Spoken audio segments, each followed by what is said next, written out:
Hoje o papo vai ser infanticídio, esquartejamento e chupação de sangue. Um dia normal aqui no canal. Deixa eu comentar com vocês mais um mangá desse grande mestre do horror, que é Hideshi Anno, ou no sentido original, Hino Hideshi, que saiu na Espanha com o nome de Criatura Maldita, porém ele costuma ser licenciado no mundo como Hell Baby, e o seu nome original é Kyo Fujikogu Shoujo, um mangá que foi publicado originalmente em 1982. Eu vou comentar um pouco sobre esse mangá, falar da história dele aqui pra vocês e comentar também como que tem vários elementos aqui da cultura japonesa que acabam se atravessando e produzindo esse elemento de horror. Mas antes peço que você curta o vídeo se estiver curtindo, se inscreva aqui no canal caso seja novo por aqui, compartilhe, isso ajuda demais, e seja um apoiador do Quadrinhos da Sarjeta. A gente tem uma campanha de financiamento recorrente com uma série de recompensas legais, eu vou deixar o link na descrição do vídeo no primeiro comentário fixado. Mas vamos lá, sobre o que é o bebê do inferno, a criatura maldita. A gente acompanha um pai que está na sala de espera aguardando o nascimento das suas filhas gêmeas. Porém, para o horror dele, ele descobre que, bem, uma das meninas está tudo bem com ela, porém a outra é um ser monstruoso. Tadinha. Para piorar a situação, essa menina deformada, ela não bebe leite, ela só bebe sangue. Isso acaba trazendo um profundo horror ao pai, que resolve tomar uma atitude drástica. Ele ali junto com o médico resolve dar a versão para a esposa de que uma das meninas morreu no parto e acaba se livrando da própria filha num lixão, largando ela dentro de um saco ainda viva. Como vocês podem ver, é uma história tipicamente de horror, mas também é uma história bastante melancólica. Afinal, essa menina cresce ali no lixão e a gente vai acompanhando a sua dura vida nessa condição completamente bestializada. Inclusive, uma situação que me partiu o coração foi quando ela, que nunca teve o peito de uma mãe,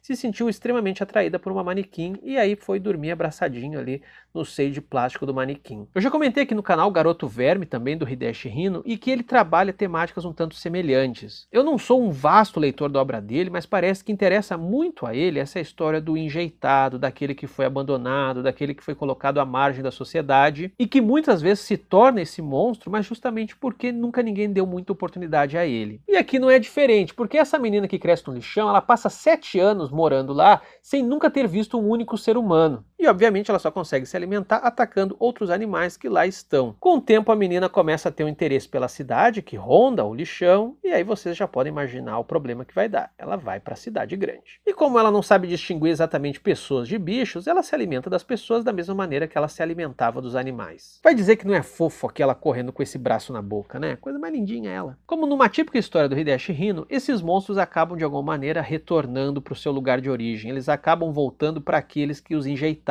Então, como vocês já podem imaginar, essa menina monstro acaba se deparando novamente com a sua irmã gêmea. E deu, não vou mais dar tantos spoilers, ok? Agora leiam o mangá. O Hideshi Anno é muito bom em produzir situações que acabam contrabalanceando a natureza do monstro. Se por um lado ele tem momentos muito tocantes, muito humanos, em outras como essa aqui em que vermes saem do seu corpo, que o esqueleto acaba ficando exposto, a gente tem na verdade um profundo asco. E isso faz parte da proposta, ou seja, essa pequena menina, por ser asquerosa, ela merece estar passando por tudo que ela está passando?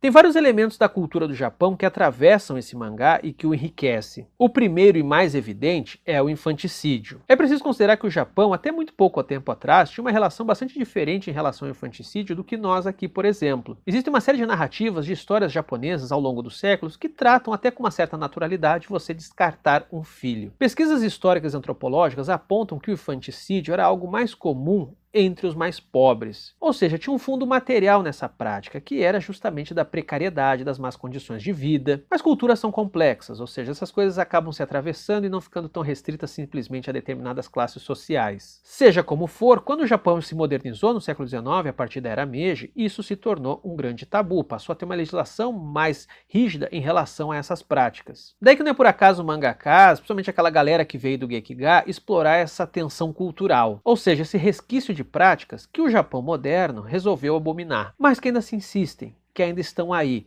Hideshi Anno é um autor que trabalha muito com isso. E para falar de um outro mangaka que em breve eu vou comentar aqui no canal, Yoshihiro Tatsumo também trabalha muito sobre fetos boiando no esgoto, é um negócio bastante presente na obra dele. Portanto, não é uma coisa só de um ou dois autores esse tipo de reflexão, entende? É uma coisa que perpassa aí boa parte da produção cultural. E reitero, isso nunca acontece de maneira pacífica, isso sempre traz muita dor, muito dilema moral. O fato da menina beber sangue remete aos Burakumin, a casta mais baixa da sociedade japonesa. Por causa de suas atividades tidas como impuras, sobretudo por lidarem com sangue, como é o caso de coveiros, açougueiros, os burakumins são segregados e até pouco tempo atrás precisavam morar em guetos. Hoje o Japão não é mais estruturado por castas, mas essa herança persiste, principalmente no imaginário. Outro aspecto bastante interessante desse mangá é a herança do shintoísmo. Ele está muito presente aqui. Tem várias passagens que são mágicas ao longo da história, que são coisas que são resolvidas meio que do tipo, hein? Mas se você conhece um pouco mais de cultura japonesa, você entende mais ou menos com o que isso está conversando. Por exemplo, quando a menina é largada no lixo, ela acaba morrendo, porque ela é uma bebezinha, ela não consegue nem se mexer. Porém, o fogo fato que tem ali no lixão acaba se revelando uma entidade e dá vida novamente à menina. Mais pra frente, esse fogo fato vai se revelar inclusive uma mulher anciã, que a aconselha e diz que ela precisa se vingar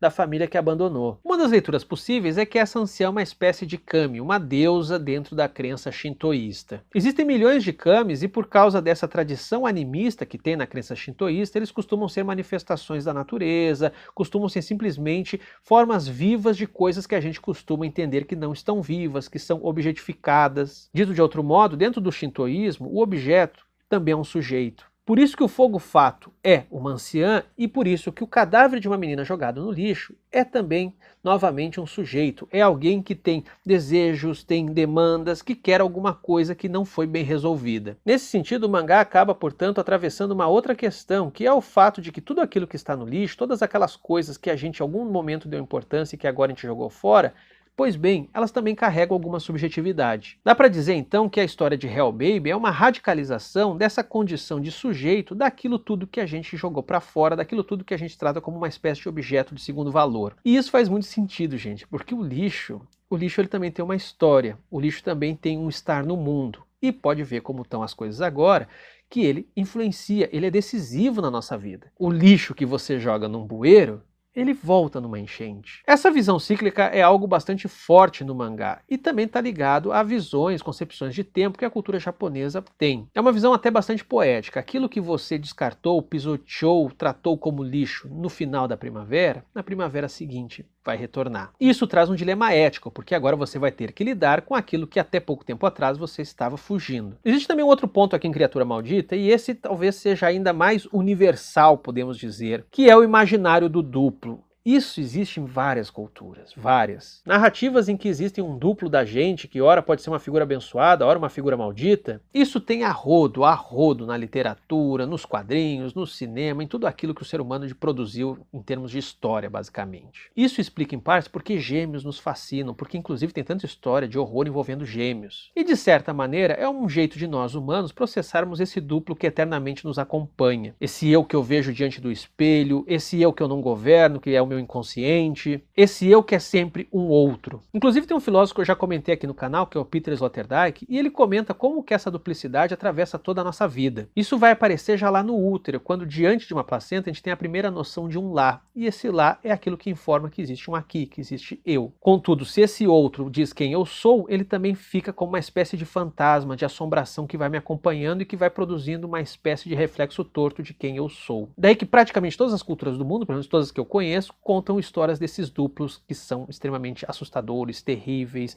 amaldiçoados. Um outro ponto aqui a se comentar sobre esse mangá, muito breve, é como que aqui o Hideshi Anno trabalha com sombras. Ele está fazendo um trabalho fenomenal. O uso que ele faz da Ashura, que são essas linhas paralelas e zonas de preto, dá toda uma dramaticidade, dá todo um peso a esse mangá. Sem isso, nós não teríamos um terço de toda a carga dramática que ele traz. Mas então é isso, pessoal. Hideshi Anno foi muito pouco publicado no Brasil e esse mangá aqui nunca saiu. Recomendo, pois ele é muito bom. E tem muita coisa do Hideshi Anno. Nem tudo é excelente, mas tem muita coisa boa, a gente tem que publicar mais ele aqui. Como de costume, pergunto a vocês que mangás de horror, seja do Hideshi Anno, sejam de outros, vocês querem que eu comente aqui. Já se tornou uma tradição esse seu canal que fala do mangá bizarro, daquele que todo mundo diz, meu Deus do céu. Mas é isso, como sempre peço que você siga a gente nas nossas redes sociais, Instagram, Twitter, até no TikTok agora eu tô fazendo bagunça. Obrigado por assistir. Valeu, pessoal.